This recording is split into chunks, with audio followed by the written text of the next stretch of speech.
नमस्कार, मी आहे Sakshi. Welcome back to my channel wonder Sakshi व्लॉगमध्ये. सो आज मी करत आहे दलियाची खीर. खूप सोपी रेसिपी आहे. तर सगळ्यात पहिले मी एक मोठीशी पॅन घेतलेली आहे, कढई घेतली आहे. त्या कढईत तूप टाकलेलं आहे. तुम्हाला जेवढं तूप पाहिजे तेवढं मी थोडंसंच तूप घेतलं आहे. आणि त्याच्यात मी जो दलिया होता, 1 कप दलिया होता, तसं दलिया सगळा त्या तुपात टाकला. आणि आता त्याला चांगलं आपण थोडंसं दलियाला फ्राय करून घ्यायचं तुपात. म्हणजे थोडंसं आपण जसं शिरा वगैरे कसं बनवतो, आपण रव्याला पहिलं थोडं भाजून घेतो, तसंच पहिलं दलियाला आपण भाजून घ्यायचं तुपात. तर आता तुपात चांगलं थोडंसं कलर चेंज झाल्यानंतर मी त्याच्यात पाणी टाकत आहे. मी पूर्ण 1 तांब्याभर पाणी टाकलं होतं त्याच्यात. कोणी कुकरला लावून शिजवून घेतं, तर मी विचार केला गॅसवरच पटकन शिजायला, म्हणजे कुकरला पण लावू शकतं कोणी कोणी लावतं, पण मी गॅसवरच शिजवलं. तर थोडंसं म्हणजे मीडियम गॅस केला आणि आता अशी एकदम म्हणजे पाणी सगळं शोषून घेतलं आहे, म्हणजे सगळं सोक झालेलं आहे आपला दलिया आणि एक छान अशी पेस्ट थोडंसं घट्ट झालं आहे. आता ह्याला मी चांगलं मिक्सरमधून वाटून घेईन. त्यानंतर मी परत तोच पॅनमध्ये थोडंसं तूप टाकलं आणि थोडंसं तूप टाकून क्रश केलेले ड्रायफ्रूट्स आहे, त्याच्यात काजू, बदाम आणि पिस्ता आहे. हे असे 3 गोष्टी जे मी चांगले कुटून त्याला तुपात आता आपण फ्राय करूया. थोडंसं चांगले फ्राय, थोडासा कलर चेंज होईपर्यंत आपण थोडं त्याला चांगलं फ्राय करून घेऊ ड्रायफ्रूट्सला.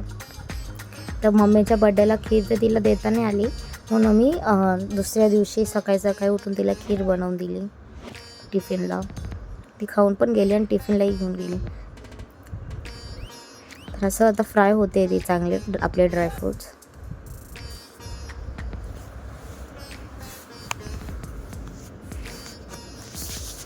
तर ड्रायफ्रूट्स आता फ्राय झाल्यानंतर मी त्याला काढून घेते आणि तेच तूप आहे, त्याच तुपात ही जी पेस्ट केली होती मी दलियाची, तर तीच दलियाची पेस्ट आता त्या तुपात मी टाकून देईल.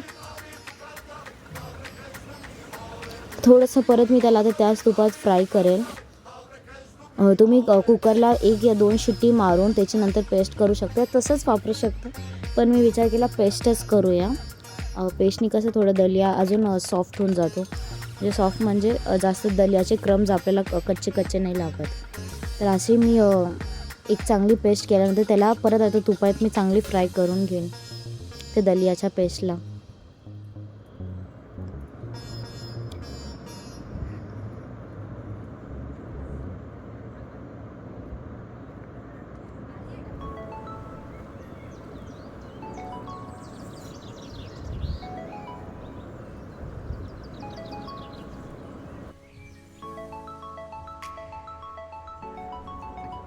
तर आता जी पेस्ट केली होती, आता मी पहिले त्याला सगळं मिक्स करून घेते तुपाला आणि त्या पेस्टला, म्हणजे चांगलं फ्राय होईल आपली जी दलियाची पेस्ट आहे ती. ही म्हणजे मी थोडीफार कमी गोडच बनवते ही खीर. तर आता हिला मी असं चांगलं मिक्स करून घेतलं आहे, म्हणजे ज्या वेळेपर्यंत दलिया साईड सोडत नाही ना, त्यावेळेपर्यंत त्याला आपण गॅसवर तसंच ठेवायचं.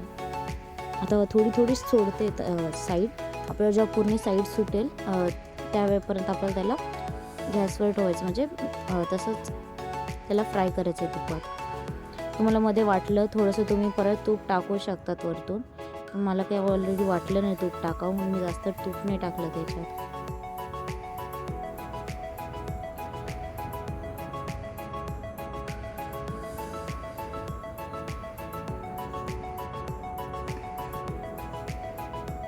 तर आता अशी थोडी साईड सोडायला लागलं होतं दलिया, आणि आता त्याच्यात मी दूध टाकणार आहे. मी थोडं हळूहळू दूध टाकलं. पहिलं थोडंसंच दूध टाकलं, मग थोडं दूध टाकल्यानंतर याला चांगलं पहिलं मिक्स करून घेतलं दलिया आणि दुधाला.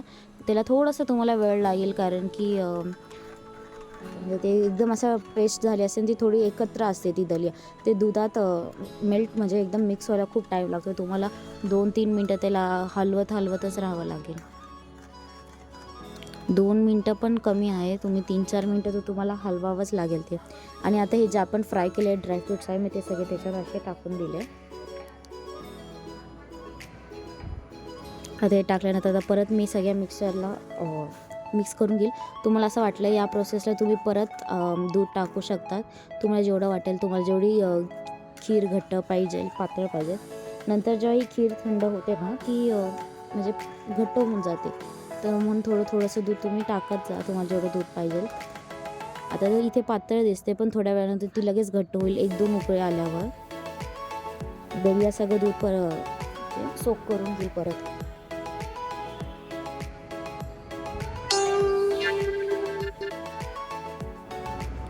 तर आता खीरला एक उकळी आली आहे ना, तर त्याच्यात मी गूळ पावडर टाकते. तुमच्याकडे किसलेला गूळ असेल तो पण तुम्ही टाकू शकतात, पण आमच्याकडे गूळ पावडर अवेलेबल होती तर मी थोडीशी गूळ पावडर टाकली आहे. तुम्ही साखरही टाकू शकता. आमची इथे आम्ही साखर, जशी मी पहिले पण सांगितलं, आम्ही कमी खातो म्हणून थोडी गूळ पावडर टाकली मी त्याच्यात, कारण की मला थोडंसं शुगर फ्रीज बनवायचं होतं. पण मग थोडंसं गोड असण्यासाठी मी त्याच्यात थोडं गूळ पावडर टाकली. आता हे गूळ पावडर टाकलं तिला चांगलं मिक्स करून घेईल. त्याच्याने काय होतं, आपल्या खीरला थोडा एक चांगला ब्राउनिश कलर पण येतो आणि टेस्ट पण चांगली येते. म्हणजे माइल्ड गोड लागतं, जास्त गोड लागत नाही. आता हे मी सगळं गोड वगैरे एकत्र करून घेते. बघितलं तुम्ही, खीर जी आहे आपली थोडीशी आता घट्ट झाली आहे. तर तुम्ही या प्रोसेसला तुम्ही दूध परत टाकू शकतात.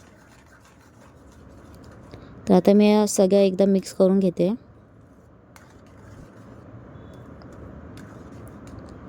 तर आता हा हे झालंय सगळं आपलं मिक्स. रिझल्ट आहे आपल्या खीरचा.